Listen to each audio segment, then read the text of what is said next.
Do you believe that the president is mentally stable enough to be the commander-in-chief?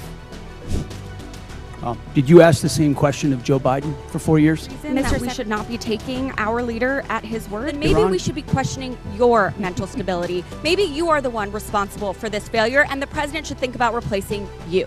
Mr. Chairman, I yield back. Young lady yields back. Here, I recognize not the young lady from Virginia, Ms. Kiggins.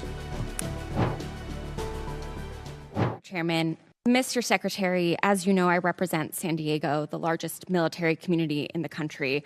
Right now, as we are speaking, 2,500 San Diego Marines are off the coast of Iran. Many, many other San Diegans in uniform have gotten 48-hour deployment notices. So this war in Iran is not theoretical for me or for my constituents. It's deeply personal. As you also know, on Easter Sunday, President Trump threatened to destroy Iran's bridges and power plants, writing, quote, "Open the strait, you crazy, or you'll be living in hell. Just watch." And 2 days later, President Trump wrote, quote, "A whole civilization will die tonight, never to be brought back again. I don't want that to happen, but it probably will." My office's phones have been ringing off the hook. I've heard from so many military families concerned about the president's mental fitness and whether he's fit to serve as our commander-in-chief, given that he's sending their loved ones into harm's way. Our troops, who have shown incredible bravery and tactical proficiency, deserve to know that their leaders are focused and stable. So, Mr. Secretary, you are with the president a lot, and it pains me to even have to ask this about our president, but my constituents' lives are at stake. Do you believe that the president is mentally stable enough to be the commander-in-chief?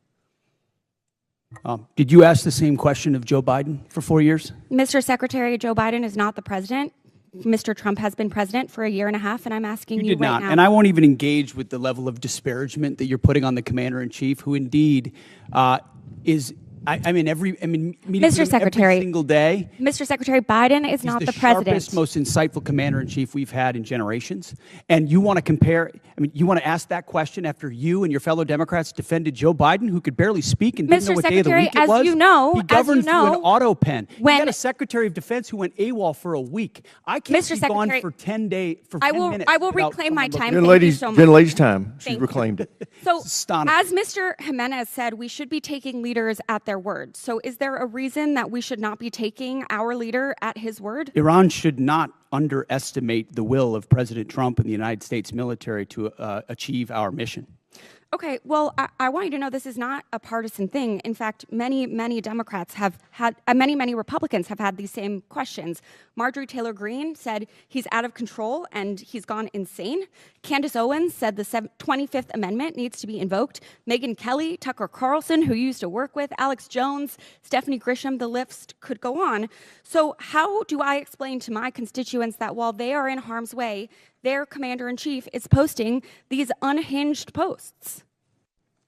How did you explain to your constituents what happened on October 7th, or what happened in Afghanistan, or what happened with the debacle and the withdrawal in Afghanistan, where the troops were left? How did you explain that with Joe Biden's leadership? Mr. Secretary, how did you explain that to the Marines that didn't get medals, that we restored their medals because of that disastrous withdrawal in Afghanistan? Did you explain that to your constituents when Joe Biden was asleep at the wheel and he had an AWOL Secretary of Defense? How about this next post? How can I explain this next post to my constituents?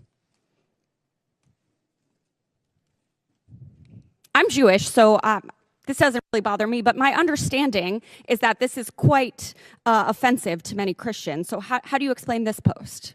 I'm not here to explain posts. We have an incredible commander-in-chief who Mr. puts our Secretary, troops first. I'm here for a budget hearing about our troops. This is historic budget that's giving us a chance to defeat Mr. Secretary, our adversaries, and President Trump is doing that in world-class fashion. This is Young about lady our has troops. reclaimed her time, Mr. Secretary. This is about our troops. This is about who is commanding our troops and if our troops can trust that they are being sent into harm's way under good strategy.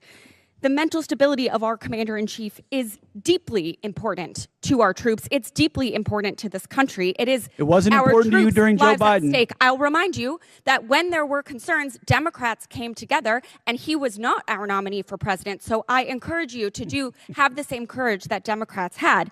Mr. Secretary, you keep saying that he is the best commander-in-chief we've ever had, the best negotiator. Talk to the troops. 13 American troops have died More than 380 have been wounded. The Strait of Hormuz, which was wide open, is now closed. Less than 90% of traffic through the strait is still not going despite the ceasefire. The Iranian regime is still in power. It still has nuclear material. The war is costing Americans billions of dollars. And Mr. Secretary, if you think that this is what winning looks like, then maybe we should be questioning your mental stability. Maybe you are the one responsible for this failure, and the president should think about replacing you. Mr. Chairman, I yield back. Gentlelady yields back. Chair, I recognize the gentlelady from Virginia, Ms. Kiggins.